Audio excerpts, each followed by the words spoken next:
Good afternoon, ladies and gentlemen. Yourwolfsdengaming here in the world of video games and technology once again, and today we're going to be taking a look at Dustbowl for the PC. Let's get into it, shall we? So yeah, quick forewarning, I recorded this very late at night, so yeah, my apologies for that. On to the video.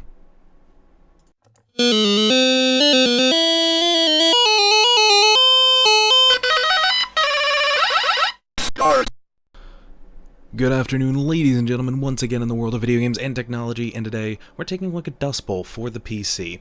And yeah, what are you expecting? What are you expecting when I'm looking at this? So welcome to the world of Dustbowl. You are a random stranger who survived the aftermath of a really horrible apocalyptic event. It's something involving aliens.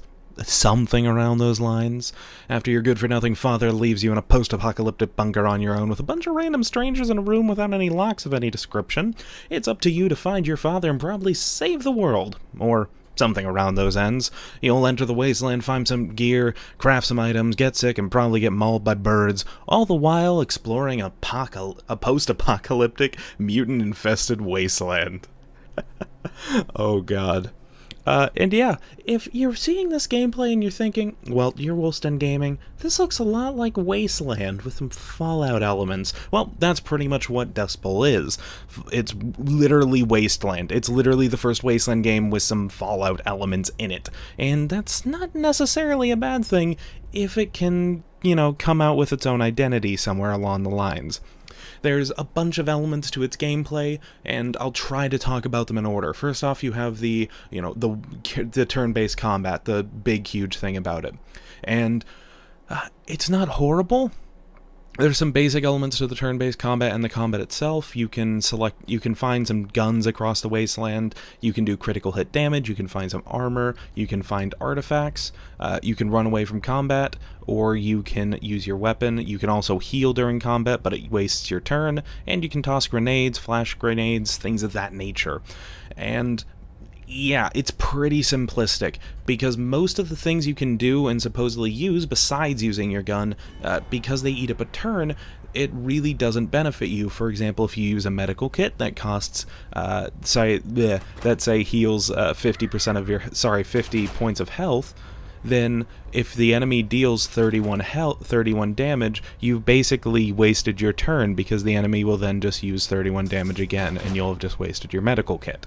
And so yeah, so pretty much anything besides using a gun or flamethrower or melee weapon of some description really doesn't benefit you unless you're, again, using your weapon. Or grenades, which I found out to be fairly helpful. The grenades themselves, not too much, but the flashbang one was pretty helpful because it basically gives you an extra turn. So yeah, that was pretty helpful. And that's pretty much it for the turn-based combat. You'll run across I don't want to say a horrible variety of enemies, but it's fairly lackluster. You'll run across a mutant, you'll run across the equivalency of ghouls, you'll run across the equivalency of rad roaches, which are a lot more powerful than rad roaches, which are basically just giant purple beetles that spit at you. Yeah, thanks for that. You'll find birds, you'll find some mutants that can carry a gun, you'll occasionally fight a raider or two, or bandit, whatever the game wants to call them, and you'll also come across aliens, because, they're also in the game. And that's pretty much it for the combat. You'll also come across a few other types of enemies, but for the most part there's nothing really that big, and the enemies themselves don't vary from each other, meaning there's no different type of alien, if that makes sense. So yeah, it's kind of boring, kind of meh. There's enough enemies that it's different, but there's not really enough enemies to say it's varied in a lot of ways. So that's pretty much it for combat. As for the crafting elements, the survival elements, they're not horrible. They're not particularly great, if that makes any sense. Again, they're basically just alright. You eat food to decrease starvation, you drink to decrease thirst, and you use medical supplies to increase your health. You can also sleep when you're tired, and you can gain a little bit back... you can gain a little bit of health back from that. And that's, it's helpful, but it also decreases, it makes you need to drink more and eat more food. And so, it's, you're going to need to trade some things off if you want to get that more health when you're sleeping. And Yeah, as for the crafting elements themselves, they're okay, but 90% of the time, at least for us, we ended up getting crafting elements and we couldn't craft what we wanted because we didn't have one of the things. And because most of the shopkeepers, at least all the ones that we found, don't carry really any crafting items, it's nigh to impossible to actually craft anything you want unless you happen to find it. For example, trying to craft multi-tools was annoying. It was very annoying, actually, and we couldn't find machine parts a lot of the time, which was very annoying because we had a bunch of everything else, and we ended up having to sell a bunch of the other stuff because we kept getting over encumbered. You can store things in a, in your bedroom that you have at the hub, but again, when you travel farther out, getting back to the hub is more annoying than anything because, again, random encounters. Which, brings us into the last topic for the real gameplay meat of it, which is, exploring the wasteland. You get to explore a wasteland. So how is exploring the wasteland, Yourwolfsdengaming? How is it? And it was fun. You do get some random encounters, but they're not too often, and more often than not, we found more humorous encounters than we actually found enemies. You'll once in a while find a shopkeeper, and you basically just get to explore the wasteland, explore some ruins, scavenge and loot for items, which is where you'll get most of your items, and things of that nature. And yeah, the wasteland's pretty varied. Most of the ruins are pretty interesting. Not all of them, but the ones that stick out do stick out. Some of the enemies stick out. A lot of the random encounters stick out. There's a lot of, mentions to things like Doctor Who and things of that nature. There was a glitch we came across with the random encounters, which was that once you looted one of the random encounters, you couldn't go back to it again, which was basically, I don't remember the exact random encounter, but it was a giant sign saying keep out, and the sign would change, but the loot box would still say that we already looted it and there was nothing else of value, even though it was clearly a different random encounter.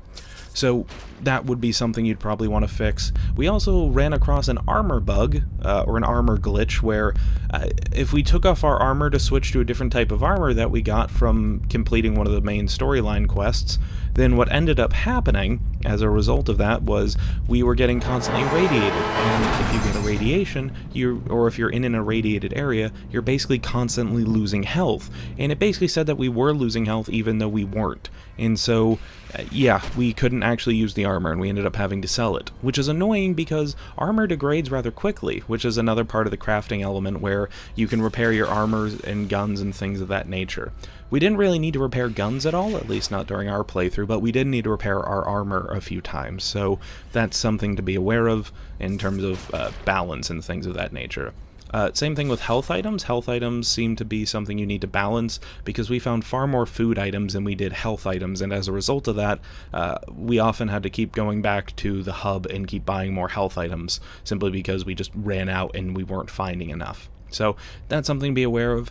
Something that would also, be very helpful is if we could craft things on the go, because the only way you can craft items is at like a little workbench, and we only found a couple workbenches, and they are very sparsely in the wasteland, and besides those, you basically have to just go back to a previous workbench you found in order to craft items. And yeah, it's annoying. But the crafting itself isn't too bad. We ended up making a couple tin grenades, and we ended up making a bunch of multi-tools, which multi-tools are basically the lockpicks of Fallout, the lockpicks of Dustbowl, where you can just pick locks and things of that nature, and some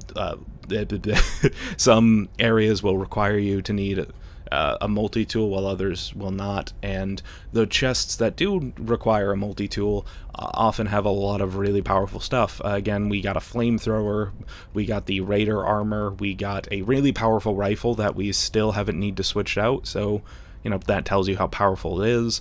You just get a lot of really nice stuff from those kits. However, be warned, multi-tools are one-use things, and you don't find them often, so be aware of that. They're not like the lockpicks of Fallout in that regard, where, you find basically hundreds of them, and you can buy them for really cheap. In this game, they are really expensive, and you won't find them very often. At least we didn't. Mind you, the loot, we believe, is randomized, so again, keep that in mind. And yeah, that's pretty much it for that aspect. And the quests, of course, on that aspect, most of the quests are okay. The main quest line is actually kind of interesting. A lot of the side quests fall to the side, at least the early ones, but the later ones are very interesting, in our opinion. And the ones that aren't interesting, they're at least bizarre enough to be interesting.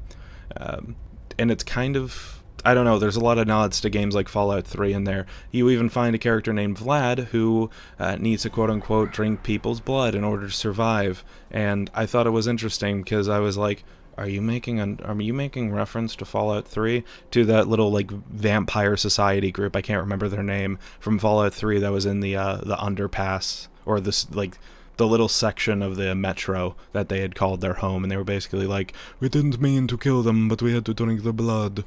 Otherwise, they would have thought the girl had, the girl had killed them, or something around those lines. And it was an interesting quest in Fallout 3. In Dustbowl, it's more dumbed down to just find me some blood packs, like, again, in Fallout 3. But, it's interesting. You can also go into a hospital, and some areas will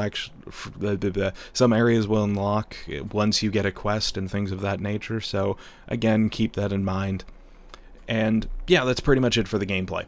As for the UI, it's not modern, but it does what it needs to do. The game is made in AGS, so again, keep that in mind. And we have seen some really great looking games in AGS, like Kathy Rain, which we reviewed on Yourwolfsdengaming. And yeah, Dustbowl isn't horribly looking in terms of its UI, but it really does need it needs controller support, I think, and I think it just needs something else to bring it up, because it is a little clunky.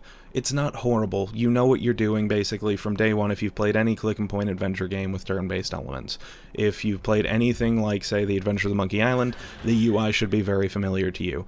It's different in a few senses, it's simplified in a few senses, but overall it's fairly similar to, other, AGS or adventure game style games. And that's pretty much it. There is a day and night cycle, if that's something to care to mention, that the UI has, but that's about it. The thing that we'd really like to have in the UI is a map of some kind. Not even a fast travel system, though that would be helpful. Just a map, so we can at least see where we're going, because some of the wasteland does really blend together, and as a result of that, it's sometimes hard to find things you're supposed to look for. Like, in one of the later quests for the main quest, you're supposed to find a radio tower of some description. And we found the first one no problem, because it was basically right near Fort Union, or whatever the place was called. However, we couldn't find the other one, which was really annoying, and it was aggravating for us, because we were just wandering around, basically like, where are we supposed to go? And I don't recall if the jobs thing actually told us where we were supposed to go. And the character just briefly mentioned it, and so I was like, oh god. So that was annoying, but it wasn't horrible.